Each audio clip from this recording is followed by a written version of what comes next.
Welcome into Locked On Phillies. In today's episode, I give my opening day roster projection, my latest updated one, and we discuss a strong performance in the World Baseball Classic from one of the Phillies pitchers. All of that on today's Locked On Phillies.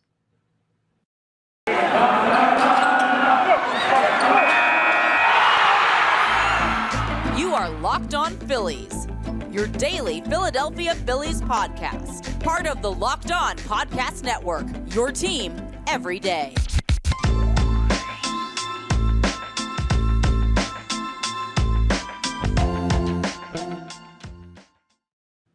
Yes, this is Locked On Phillies. I'm your host, Connor Thomas.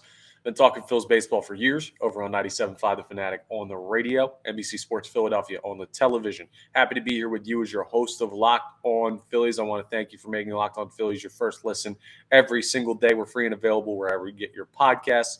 YouTube, Odyssey app, Spotify, Apple Music, all the good stuff. You know the drill. Go ahead and check us out and rate, review, and subscribe everywhere you do. Appreciate that very much. This episode is brought to you by FanDuel Sportsbook, official sportsbook of Locked On.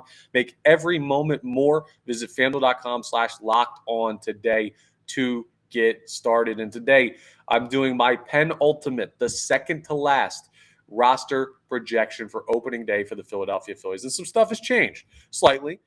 This will probably be, obviously the second to most accurate because the closer we get, the more information we get. But after this one, next week, you're going to be about a week to opening day, and then they'll have already released the roster by the time we come back around on Wednesday, 2 weeks from now. So no need to do two more of them. We'll already know. It'll be this one, and then it will be one more next week, and we'll see how close I got. And I have recordings of where I had players on the first one, so we'll see how close I got to nailing it. The Phillies, it's kind of been an easy task this year because they have a lot of starters locked down, but we see some injuries popping into the equation and all kinds of stuff now.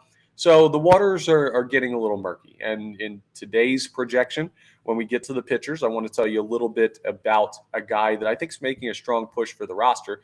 The position players, there's also a guy that's making a strong push to lock in his spot on the roster, and there's a guy that I was sure was going to make the team that now seems to be on the outside looking in. So let's jump into it, starting with the catchers. Now, I've had it the same way the whole time. JT Realmuto and Garrett Stubbs are going to be your catchers. But Garrett Stubbs just pulled out of the World Baseball Classic with knee soreness, and he's undergoing an MRI. Now, the idea is it's not serious. It's similar to what we talked about with the Ranger Suarez issue, where felt something off, came back, got checked out, hopefully is okay. It's a little bit more serious than Suarez, though, who should resume throwing or maybe already has. It was like, I'll wait a couple days type thing for Ranger Suarez.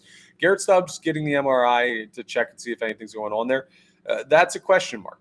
Hopefully it's nothing major, and he's good by opening day. It sounds like he should be from the initial reports that I'm hearing. So Garrett Stubbs, we're still going to have him make the opening day roster via this projection, but that could change. And we're starting to see a little wear and tear on guys, even the non-starters that were on the team last year that I brought up multiple times could be a thing with the long season last year and the short off season leading into this year. So Garrett Stubbs out of the World Baseball Classic, back in Clearwater. So that leaves only the guys on Team USA, and I believe Jose Alvarado, who's pitching for Venezuela, and one other guy who we're going to talk about later on in the program as the guys left in the World Baseball Classic, with Gregory Soto not making it because of visa, with Ranger Suarez pulling out for forearm tightness, and now Garrett Stubbs pulling out for knee soreness. So, a lot of stuff to keep your eye on there with Phillies returning from the World Baseball Classic. Long story short, Realmuto, Stubbs, they're your catchers. Infield. Last projection I added is Hoskins, Stott, Turner, Bohm, Sosa, Harrison, and Hall. And I'm keeping it that way. Rhys Hoskins is going to start at first base, Bryson Stott at second, Trey Turner at short, Alec Bohm at third. Alec Bohm's had a great spring, so he's locked in, no doubt. He's going to do it. I mean, remember last year, Bryson Stott started at third base over him because we didn't know how Alec Bohm was doing as far as fielding, hitting. He got sent down 2 years ago. Now he's locked and he looks great. Edmundo Sosa is your all-star superstar. He's not an all-star, but he's a superstar utility guy. So he's going to be there, and he's getting taught the outfield. He knows the infield already. He's a nice bat in the lineup. I told you, I think he's one of the more underrated players on this team and potentially in for a breakout 2023 season. He'll be there. Josh Harrison, you didn't bring him in to not make the team. He might be your best defensive infielder available, including the starters. So, yes, Josh Harrison will be there. And Derek Hall absolutely has locked his spot in on this roster. Before we would talk about Derek Hall is I guess you have no one else to DH, so he slides in. Now, the spring that he's had, he's looked really good. It looks like he's put some work in with Kevin Long, hitting coach Kevin Long, who I could say that about any of these guys, but the swing looks great. He just had an interview with us over at 97.5 The Fanatic on our midday show with Anthony Gargano and Andrew Salchunas, saying that he feels much more comfortable against lefties and has been really working on that. And the power is shown this spring. He's got pop, and the swing he's feeling more comfortable with, according to him. It seems to fit that he's your DH, and it's not he has to be your DH. No, he's earned that this spring. He's had a really good spring, and he's solidified his spot on the opening day roster to me. I 100% believe that Derek Hall is going to be on the opening day roster as an infielder. Now, that's 1, 2, 3, 4, 5, 6, 7. Is that correct? 7? Yes, infielders. I know. It sounds like a lot because that leaves you only 4 in the outfield where you're already thin with no Bryce Harper. Who do you have besides the starting outfielders, Connor? Well, I'll tell you. Schwarber, Castellanos, and Marsh will all be there. Edmundo Sosa technically doubles as one of the outfield options now that he's learning center field. So, bit of a cop-out there, bit of a cheap way to fill that. But the Phillies seem to trust him, and he's played it in spring training. He hasn't looked great, but they'll be able to figure that out if they need him to go out there. More important, though, is the 4th outfield option on the opening day roster that actually plays outfield, no other positions. And the whole time I've been saying Dalton Guthrie. This team really likes Dalton Guthrie. He played up with them last year. A lot of confidence in the young man, a lot of goals for him for the season in 2023 as a depth piece in that outfield. And he just hasn't shown up this spring. He hasn't had a good spring. He hasn't really taken the opportunity. And now it seems he's on the outside looking in for a roster spot. I'm giving that final outfield spot to Jake Cave. Jake Cave has had a much better spring. He's a guy that's got more major league experience than Dalton Guthrie. And I don't know if he's a better fit for this team, but I know he's the better player right now. So unless the Philadelphia Phillies continue to stick with their initial gut of saying we want Dalton Guthrie to be the guy who can help us out in the outfield when people need a day off or one of those guys needs a DH or whatever the case may be, I'm thinking Jake Cave is on your opening day roster for the 26-man opening day 2023 list. I just think he's had the better spring. I think the team recognizes that, and this team's too good to have a guy up just because they initially thought he was going to be their guy. Guthrie could still win the job. I think it's a very tight race there for that final outfield spot, but it's not a coin flip. Right now, it leans towards Jake Cave, and I think he's the guy on this team in the outfield, besides Edmundo Sosa and the 3 starters, come opening day. So a little bit of a departure. I don't think I've had – no, you know what? I think my first one I had Cave making it because I had 5 outfielders. But, yeah, he's now taking the jump over Guthrie as a spot. So, again, it's Realmuto, Stubbs, Hoskins, Stott, Turner, Bohm, Sosa, Harrison, Hall, Schwarber, Castellanos, Marsh, and we're talking about Jake Cave making the opening day roster for the Philadelphia Phillies. Some interesting work with the position players. And I have an interesting name to bring up because coming up next, we're going to go into the pitchers. And there's a guy that if you look at his use this spring and his performance and kind of read between the lines there, he may have an outside shot at making the opening day roster, a guy that we didn't even have on our radar. Maybe this year's Andrew Bellotti. I don't know. We'll see. But we'll discuss him coming up next as we run through the pitchers that are going to make the opening day roster in this version of my projections. We'll discuss next on Locked On Phillies. Okay, let me tell you about my friends over at FanDuel because the NBA season's in full swing. It's here. Now is the perfect time to download FanDuel, America's #1 sportsbook. But it's not just the NBA. No, the college basketball tourney has tipped off. As of, today, I'm recording this. There's games going on right now. I'm going to go flip those on when I'm editing this to put up and everything. By the time you see this, there are going to be teams already heading home. But March is a great time to win some money with FanDuel, and especially for new customers, because new customers get a no-sweat first bet up to $1,000. That's bonus bets back if your first bet doesn't win. Just download the FanDuel Sportsbook app. It's safe, secure. It's super easy to use. Then you can bet on everything from the money line, the point scores, threes drained. If I'm you, I'm looking at the college games, and I'm betting the over in like all of them. The overs go crazy, and it's a great place to make money because the bookmakers, the folks at FanDuel, now, of course, respect. They do all of their work, and they put really good lines on the game. So it's harder for a college game when you have like 19 and 20-year-old kids to put a line on than it is when you're talking about NBA games where you have years and years of professional experience for a lot of these guys. So a chance to go ahead and take advantage. But hey, even if you lose, you've got that $1,000 in bonus bets. So go ahead and check out FanDuel, and they even let you combine your bets for a chance at a bigger payout with the same game parlay. So don't miss the chance to get your no sweat first bet up to $1,000 in bonus bets when you go to FanDuel.com/lockedon. That's FanDuel.com/lockedon to learn more. Make every moment more with FanDuel, the official sports betting partner of the NBA. Let's do the pitchers now, all right, folks? What do you say? And jump in. This is how I had it last time. We had Wheeler, Nola, Walker, Suarez, Falter, and then in the bullpen, Soto, Kimbrel, Dominguez, Alvarado, Brogdon, Strahm, Bilotti, and Nelson were the names I had in the last roster projection. Will I change stuff? Well, I'm going to consider it, and I might talk myself into it as we run down this list. I have a general idea. So, first of all, Zach Wheeler, Aaron Nola, definitely going to be on the opening day roster. Ranger Suarez with that forearm tightness. I'm not hearing anything that says it should keep him off the opening day roster. He should be fine. I don't know how much he'll be able to throw. It could be something like his first start is 3 innings, 4 innings, and they got to be careful ramping him up, but I still have no reason to believe that Ranger Suarez will not be on the opening day roster. Taijuan Walker, currently pitching for Team Mexico. We're going to talk a little bit more about him coming up because of a performance he had in the World Baseball Classic earlier this week. He's still going to be on the opening day roster. And, of course, Bailey Falter has slotted into that 5 spot. Now that we know for sure that Andrew Painter is not going to be ready remotely close for opening day with that UCL sprain, we know that Bailey Falter has that final spot locked down. It was possibly a coin flip between the two guys anyway, and no one else really in contention. I know we talked a couple of weeks ago when spring training started. Nick Nelson got a start in the game. They're like, well, Nick Nelson's in the conversation for that 5th starter role. Stop.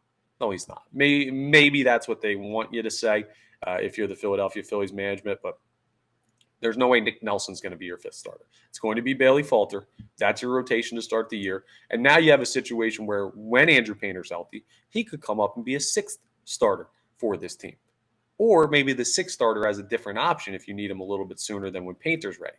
We'll discuss that as we get to the bullpen. But the starters, yeah, we're keeping the starters all the same. There's really no other option for anyone else to break into that rotation. And very solid rotation, especially the top 4. And I think Falter's not a bad option for the Philadelphia Phillies. It's not, darn, we have to go with Bailey Falter because Andrew Painter's hurt. He was pretty good down the stretch last year for the Phillies. And if you remember, that opening day roster, the starting rotation was Wheeler, Nola, Suarez, Zach Eflin, Kyle Gibson. Now, I like Eflin more than most, I think, and he got a good payment from the Tampa Bay Rays this offseason. Kyle Gibson had a rough year. I think Taiwan Walker and Bailey Falter has potential to be every bit of, if not more, than what you got from Zach Eflin and Kyle Gibson in 2022. And that's even without considering the top prospect in baseball still coming up at some point this year. So, yes, the starters are fine, even with Falter in that 5th spot in the rotation. Now in the bullpen, let's knock off the guys who we know are going to be there. Gregory Soto's going to be there. Craig Kimbrel's going to be there. Sir Anthony Dominguez is going to be there. Jose Alvarado, who's pitching very well for Venezuela in the World Baseball Classic. They are all going to be on the opening day roster. Those are your top 4 arms. Lock it in.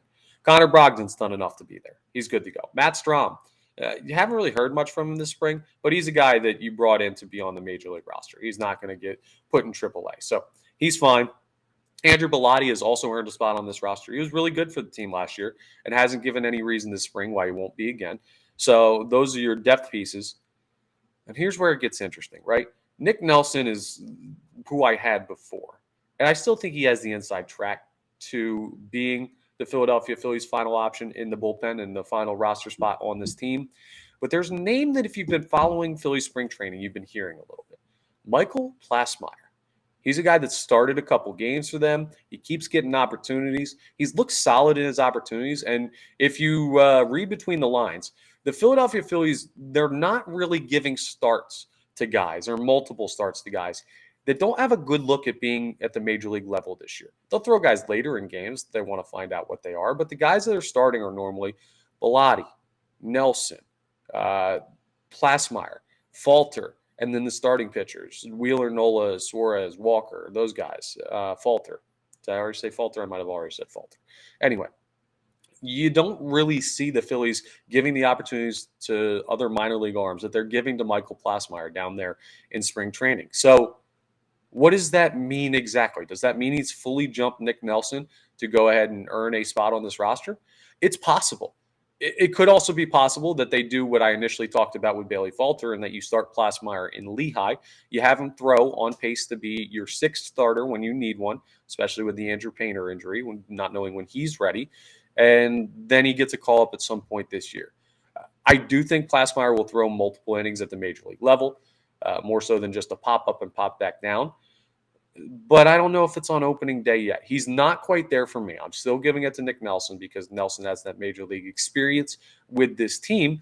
But don't be surprised if when I do this next week, I'm talking about Michael Plasmeyer getting that final spot on the opening day roster. The kids look pretty darn good. And the Phillies seem to trust him, and he's getting the opportunities. And normally, when you see that in spring training, that means that guy has a good shot at being on the opening day roster.